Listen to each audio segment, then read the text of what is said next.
Hello everyone, welcome back to my channel. It's me Sanju. আশা করছি তোমরা সবাই ভালো আছো। আজকে আমি কাউকে রোস্ট করব না। আজকে বিষয়টি হচ্ছে ভুল ধারণা নিয়ে।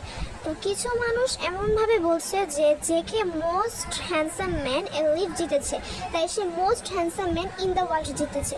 আবার কেউ বলছে যে most handsome man in the world এবং most handsome man alive একই বিষয়। কিন্তু প্রশ্নটা হচ্ছে দুটো কি একই জিনিস? উত্তরটা হলো না। প্রথমেই একটা জিনিস পরিষ্কার করি, most handsome man alive and most handsome man in the world শুনতে প্রায় একই, তাই না? কিন্তু এ দুটো পুরো ভিন্ন জিনিস।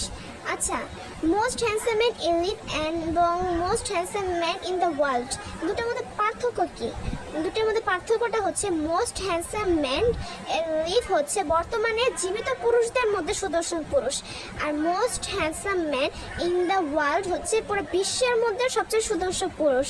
তাই বলে যে কিছু কিছু মানুষ মানে মোস্ট হ্যান্ডসাম ম্যান ইন লিভরে বানাই দিতেছে যে most handsome man in the world জিতে গেছে গা, আল্লাহ বিয়ের 9 বছরের রেকর্ড ভেঙে গেছে গা, আরও কী কী যে বানাইতেছে ওইটার কথা মানে নাই মানলাম, মানে পুরো মাথা নষ্ট হয়ে গেছে। তো বলতেছি যে তোমার আর্মি হিসাবে উচিত যদি যে কেউ জিতে তাহলেও খুশি হওয়া, যদি ভিও জিতে তাহলেও খুশি হওয়া। যদিও ভির স্থানে আছে, জেকে স্থানে আছে।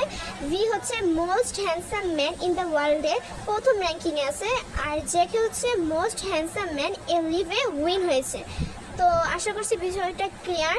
এটা নিয়ে আর কেউ কোনো মন্তব্য করবা না, এবং আর্মি হিসাবে এটা নিয়ে মানে না জানি না শুনে কোনো নাটক বানায় ভিডিও বানাইবা না। এটা ভিডিও বানাইলে ভাই মাইসে তুমি যেটা ভাবতেছো মিথ্যা ভাবা, সেটা মানুষ মিথ্যা ভাববো।